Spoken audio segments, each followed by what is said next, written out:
Everyone, welcome back to my channel. कैसे हैं आप सभी? आई एम श्योर कि आप सभी ठीक होंगे। तो चलिए आज का वीडियो स्टार्ट करते हैं। आज के वीडियो में हम डील करने वाले हैं डिफरेंस वाला क्वेश्चन। 3 डिफरेंस वाले क्वेश्चन हमने डील किए हैं। एक तो नॉर्मल बिहेवियर और एबनॉर्मल बिहेवियर, देन सेकंड आता है डेलिरियम एंड डिमेंशिया, और अब हम थर्ड देखेंगे साइकोसिस एंड न्यूरोसिस में डिफरेंस। ये 4 नंबर का क्वेश्चन है जो प्रीवियस ईयर के क्वेश्चन पेपर में पूछा गया था। ठीक है, तो चलिए इसे बिल्कुल इजी लैंग्वेज में और बहुत अच्छे से स्टार्ट करते हैं सॉल्व करना। जो लोग चैनल पर नए हैं वो लोग चैनल को सब्सक्राइब कर ले, वीडियो को लाइक करें और अपने दोस्तों के साथ शेयर ज़रूर कर दें। ठीक है, तो चलिए स्टार्ट करते हैं।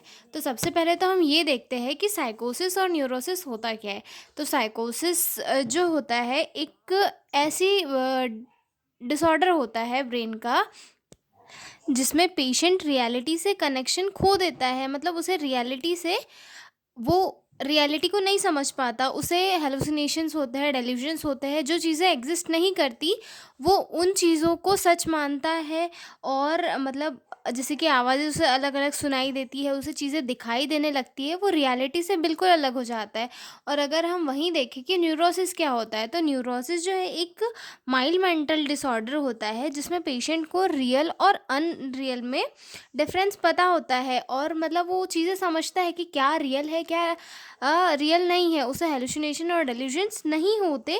इसमें पर्सन किसी पर्टिकुलर चीज़ को लेकर परेशान होता है, एनक्शियस होता है या फिर डिप्रेस्ड होता है। वो उसके अंदर ये समझ होती है न्यूरोसिस में कि उसके साथ क्या क्या सिचुएशन हो रही है, उसकी बॉडी में क्या क्या चेंजेस हो रहे हैं, या फिर उसके मेंटल स्टेटस में क्या क्या चेंजेस हो रहे हैं। न्यूरोसिस में ये चीज़ें एक पेशेंट को पता होती है, जबकि साइकोसिस में जो पर्सन का मेंटल स्टेट है वो बिल्कुल बदल जाता है। ठीक है, तो साइकोसिस का जो मेन कॉज है वो होता है ब्रेन के केमिकल इम्बैलेंस, जैसे कि डोपामाइन का एक्सेस होना। ठीक है, और जबकि न्यूरोसिस का कॉज क्या होता है, लॉन्ग टाइम से स्ट्रेस हो गया, इमोशनल ट्रॉमा हो गया, ये सारी चीज़ें हो सकती है। साइकोसिस में ब्रेन इंजरी या इन्फेक्शन के कारण भी हो सकता है। साइकोसिस ड्रग अब्यूज़ के कारण भी हो सकता है, जैसे कि कोकीन हो गया, या फिर जेनेटिक या हेरिडिटी के कारण भी साइकोसिस हो सकता है। ठीक है, और न्यूरोसिस क्या कैसे हो सकता है, लॉन्ग टर्म स्ट्रेस के कारण होता है, इमोशनल ट्रॉमा के कारण हो सकता है, चाइल्डहुड से रिलेटेड कोई भी इमोशनल इशू रहा हो उसके कारण हो सकता है, ऑफिस या फैमिली रिलेशनशिप स्ट्रेस हो इसके कारण हो सकता है, और पर्सनालिटी इश्यूज या फिर किसी फोबिया के कारण हो सकता है न्यूरोसिस। ओके,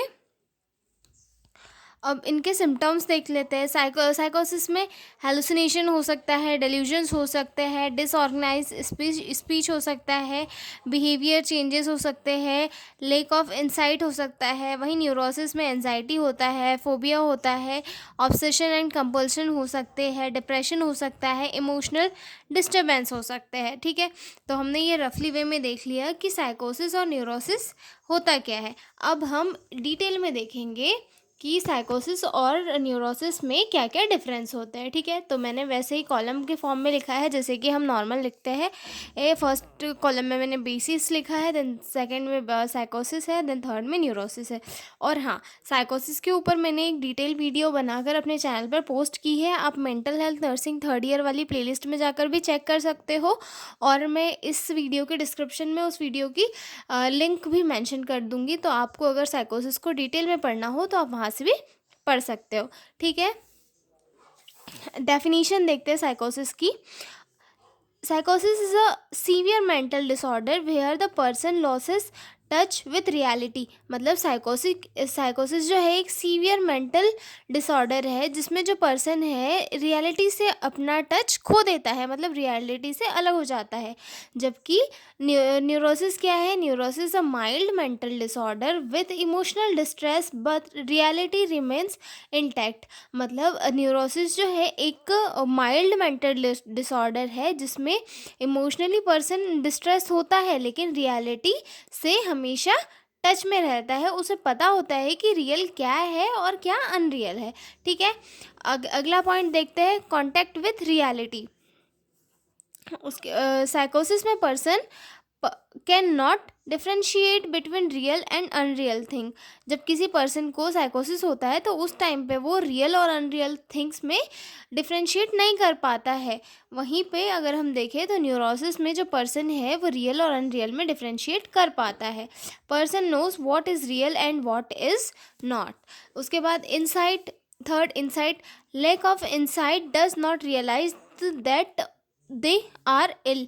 इंसाइट में जो पर्सन है साइकोसिस वाला उसे इस चीज़ का रियलाइज़ नहीं होता है कि वो बीमार है, लेकिन न्यूरोसिस में जो पर्सन होता है उसे इस चीज़ का रियलाइज़ होता है और वो चीज़ों को समझता है, अंडरस्टैंड करता है कि उसे कोई प्रॉब्लम है जिससे उसे बॉडी में दिक्कतें हो रही है। ठीक है, अगला पॉइंट है, फोर्थ पॉइंट है हेलुसिनेशन। हेलुसिनेशन, कॉमन पर्सन में हियर, सी और feel things that are not there. अगर किसी पर्सन को साइकोसिस है तो उस टाइम पे जो पर्सन को वो जो चीज़ें रियल में नहीं है उसे दिखाई देने लगती है, हेलुसिनेशन दिखाई हो देने लगते हैं, या फिर किसी चीज़ की आवाज़ें आने लगती है, या फिर वो किसी ऐसी अनरियल चीज़ों को फील करने लगता है उस टाइम पे।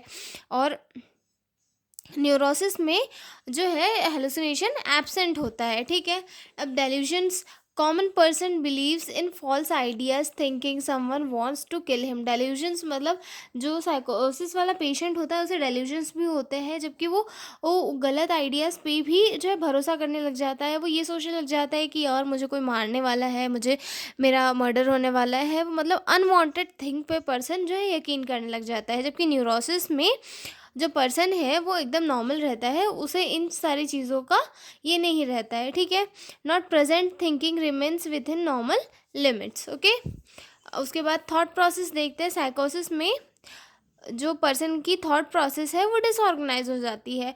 थॉट इज़ डिसऑर्गेनाइज्ड, कन्फ्यूज्ड और इलॉजिकल। जो साइकोसिस वाला पर्सन है उसके जो थॉट प्रोसेस है वो डिसऑर्गेनाइज्ड हो जाती है, कन्फ्यूज्ड हो जाती है और इलॉजिकल हो जाती है। ठीक है, न्यूरोसिस में क्या होता है, thought process is mostly clear and logical. Neurosis में जो पर्सन है वो रियलिटी से टच में रहता है, तो इस वजह से उसकी जो थॉट प्रोसेस है वो क्लियर होती है और लॉजिकल होती है। अगला पॉइंट है बिहेवियर। साइकोसिस वाले पर्सन का जो बिहेवियर है वो ऑड हो सकता है, एग्रेसिव हो सकता है बिना किसी रीज़न के। में behave oddly aggressive without reason. और न्यूरोसिस में बिहेवियर रिमेन्स नॉर्मल और स्लाइटली अफेक्टेड बाय एनजाइटी। जो न्यूरोसिस वाला पर्सन है उसका बिहेवियर नॉर्मल रहेगा, बट एनजाइटी के कारण जो है थोड़ा बहुत अफेक्ट हो सकता है। ठीक है, उसके बाद अगला पॉइंट देखते हैं personality may become disorganized or fragmented. Personality remains stable. जो साइकोसिस वाला पर्सन है उसकी पर्सनैलिटी डिसऑर्गेनाइज हो जाती है, यानी कि बदल जाती है, क्योंकि उसके अंदर जो रियलिटी है वो सारी चीज़ें प्रेजेंट ही नहीं होती, वो रियलिटी को समझ ही नहीं पाता है, तो उसकी पर्सनैलिटी भी चेंज हो जाती है। ठीक है, जबकि न्यूरोसिस में पर्सन मेंटली वीक नहीं होता, उसे मेंटल स्टेबिलिटी होती है, लेकिन वो कुछ चीज़ों को लेकर उसे दिक्कत होती है, तो यहाँ पर जो है उसकी पर्सनैलिटी स्टेबल रहती है। ठीक है, उसके बाद social functioning, social life is severely disturbed में आइसोलेट। जो साइकोसिस वाला पर्सन है वो एक तो एक रियलिटी से टच में नहीं रहता, दूसरों से इंटरेक्ट करना पसंद नहीं करता, कई केसों में वो अपने आप को आइसोलेट भी कर लेता है, तो यहाँ पे उसकी जो सोशल लाइफ है वो पूरी डिस्टर्ब हो जाती है और वो लोगों से अलग रहना पसंद करता है। ठीक है, न्यूरोसिस में जो पर्सन क्या होता है लोगों से थोड़ा अलग रहना चाहता है, क्योंकि वो कुछ चीज़ों को लेकर उसे डर लगा रहता है या स्ट्रेस रहता है, तो वो लोगों से अलग रहना चाहता है, पर अपनी वो सोशल लाइफ जो है उसे सोशल रिलेशनशिप जो है या फिर आईपीआर जो है उसे मेंटेन करना उसे अच्छे से आता है, तो जो न्यूरोसिस है उससे सोशल लाइफ पे इतना ज़्यादा कुछ अफेक्ट नहीं पड़ता है। ठीक है, अगला पॉइंट है daily functioning, unable to perform daily task properly without help. मतलब जो साइकोसिस वाला पर्सन है वो डेली टास्क परफॉर्म करने में उतना कैपेबल नहीं होता है, मतलब उतना इफेक्टिवली अपने डेली टास्क जो है कंप्लीट नहीं कर पाता है, इवन कोई भी टास्क कंप्लीट नहीं कर पाता है। ठीक है, जबकि न्यूरोसिस वाला पर्सन है वो अपने डेली टास्क कंप्लीट कर पाता है, पर उसे कुछ टास्क करने में जो है डिफ़िकल्टी फेस करनी पड़ सकती है, ठीक है। मूड चेंजेस में है एक्सट्रीम मूड स्विंग्स, मेनिया और डिप्रेशन। अगर किसी पर्सन को जो है साइकोसिस में मूड डिसऑर्डर हो या फिर कोई भी डिसऑर्डर हो, तो उस टाइम पे उसके जो मूड स्विंग्स है वो बहुत ज़्यादा होते हैं, वो एग्रेसिव हो जाएगा बहुत जल्दी या फिर बहुत जल्दी खुश हो जाएगा। तो ये सारी चीज़ें एक साइकोसिस वाले पेशेंट में देखने के लिए मिल सकती है। न्यूरोसिस में क्या होता है, mood changes are present but less severe. For example anxiety, मतलब मूड चेंजेस तो होते हैं न्यूरोसिस में, लेकिन कम होते हैं और मतलब काफ़ी लेस सीवियर देखने को मिलते हैं, जैसे कि एंजाइटी हो सकती है। अब इसके कॉजेज़ क्या क्या हो सकते हैं साइकोसिस के कॉजेज़ हो सकते हैं, ब्रेन डिसीज़ हो सकती है, ट्रॉमा हो सकता है, ड्रग हो सकता है या फिर सीवियर स्ट्रेस हो सकता है।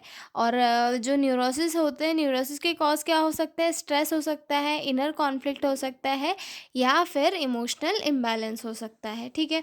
ड्यूरेशन देख लेते हैं, साइकोसिस लॉन्ग टर्म डिसीज़ होती है और न्यूरोसिस जो है शॉर्ट टर्म डिसीज़ है। उसके बाद ट्रीटमेंट अप्रोच में साइकोसिस में नीड मेडिकेशन, एंटीसाइकोटिक, और अगर सीवियर्स पे हो तो हॉस्पिटलाइजेशन हो सकता है, ठीक है। और न्यूरोसिस में क्या हो सकता है, it can be treated counselling therapy and medicine, मतलब इसे काउंसलिंग थेरेपी के थ्रू भी जो है स्ट्रेस है उसे कम किया जा सकता है, प्रॉब्लम का सोल्यूशंस निकाला जा सकता है, और मेडिसिन के थ्रू भी जो है पर्सन को ट्रीट किया जा सकता है। अब इसके एग्जाम्पल साइकोसिस के क्या है, स्कीज़ोफ्रेनिया हो गया और मेनिया, ये साइकोसिस के ये एग्जाम्पल आते हैं। और न्यूरोसिस के एंजाइटी डिसऑर्डर हो गए या फिर किसी चीज़ से फोबिया या फिर ऑब्सेसिव कंपल्सिव डिसऑर्डर, तो ये आ गए न्यूरोसिस में, ठीक है। आई एम श्योर कि आपको ये वीडियो समझ में आया होगा और साइकोसिस और न्यूरोसिस में डिफरेंस भी आपको समझ आया होगा। तो अब हम मिलेंगे अगले वीडियो में एक नए लेक्चर के साथ, तब तक के लिए बाय बाय, स्टे ट्यून। और हाँ, आप मुझे प्लीज़ प्लीज़ प्लीज़ कमेंट में ज़रूर बताएं कि आपको वीडियो कैसा लगा, आपको वीडियो समझ में आ रहा है, नहीं आ रहा है, और आपके लिए हेल्पफुल है या नहीं, प्लीज़ मुझे कमेंट में बताएं, ओके। तब तक मिलते हैं अगले वीडियो में, तब तक के लिए बाय बाय।